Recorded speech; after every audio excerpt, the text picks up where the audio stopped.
Hello, this is Bryce from the Liberty Root podcast, and I need your help. Go on our Facebook page today, click like, and also share it to be entered into a drawing to win something incredible. If you already like our page, go ahead and share it, and you'll still be entered into our drawing for something incredible. The winner will come on March 25th's podcast, so make sure you stay tuned to listen to see if you're the winner. So go click like and share today.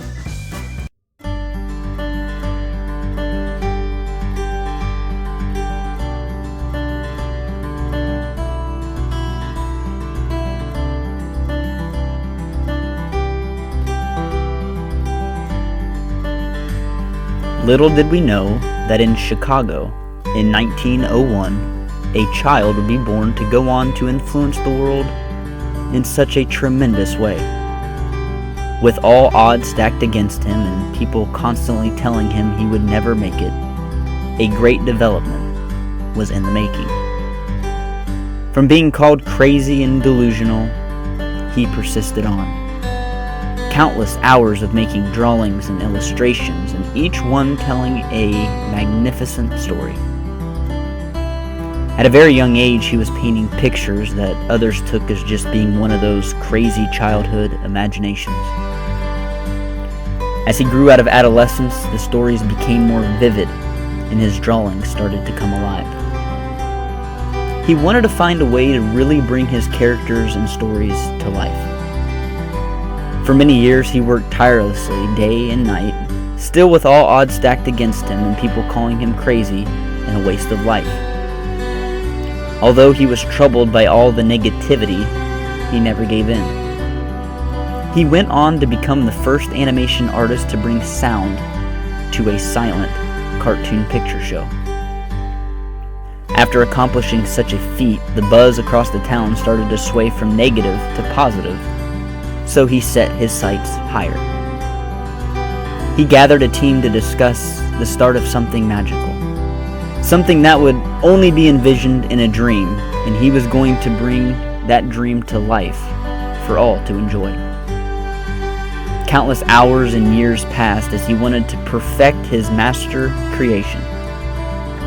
People began to quickly get tired of waiting to see what was next, and their optimism turned quickly. Even his own team members were becoming of the realization that this was just a waste of time. He lost many men along the way, including his brother. His brother wanted to believe so bad in this dream that his brother had, but just couldn't come to full grasp with it. The men, however, who did stick closely by his side gave him all the motivation he needed. So he took what money he had from his illustrations to go forth with his ultimate dream. He purchased a piece of land which used to be an orange patch outside of Los Angeles in the town of Anaheim. There he began to create a world of magic and wonder for all. His success grew rapidly. Those once critics of his great imagination were now believers in the idea that has come to be. Although with success, though, you still have those who want to bring you down. People started to accuse him of being money hungry and just in it for fame and recognition. This deeply affected him because that wasn't his intention at all. His only goal was to create an atmosphere where dreams could come true and take people on a magical adventure. He was strong, however, and wanted to prove that point more than ever. He began mapping out another blueprint for something larger than ever done before. Similar to what he had done in California, but on a much grander scale. This time, in Florida.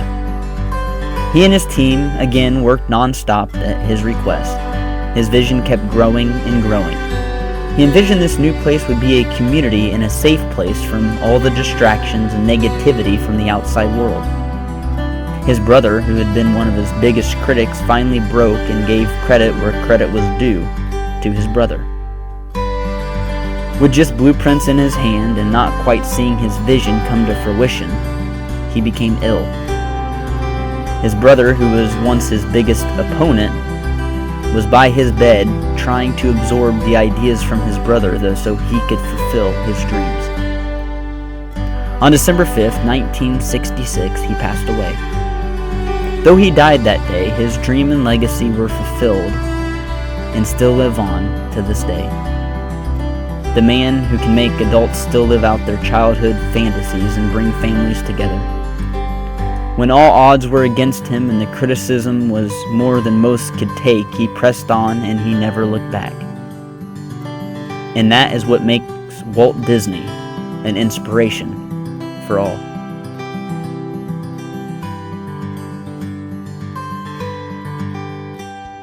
From Houston, Texas, this is the Liberty Root Podcast. Join us every Saturday night at 9 p.m. Eastern Time for the Liberty Root Podcast. Live life, restore liberty, and pursue happiness.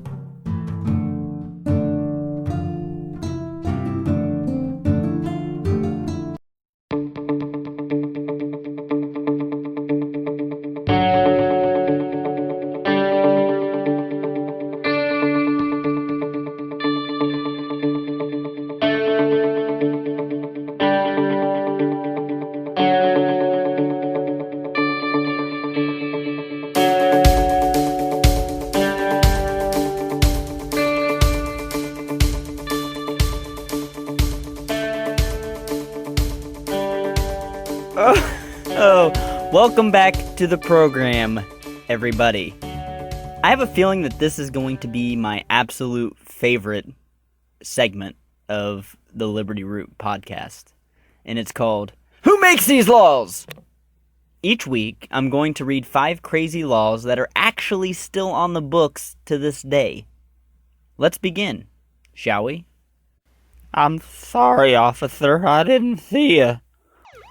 In Alabama, it's against the law to wear a fake mustache that causes laughter in church. In Alaska, it's against the law that if you see a sleeping bear, you cannot wake it for a photo op. In New Hampshire, it's against the law to show a movie before 2 p.m. And in Tennessee, it's against the law to share your Netflix password. Oh, really? Shoot. Good thing I don't live in Tennessee, because, man, I'd be convicted of life without parole as much as I give out my Netflix password. And here in the great state of Texas, which this one actually makes sense. I don't even know why it's on here, but I'll read it anyways. It's against the law to point a laser beam at an airplane.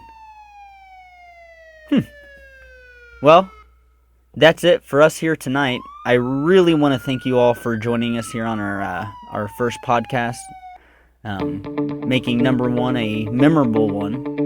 And as always, live life, restore liberty, and pursue happiness. Now, go be the change you want to see in the world. Good night, everybody.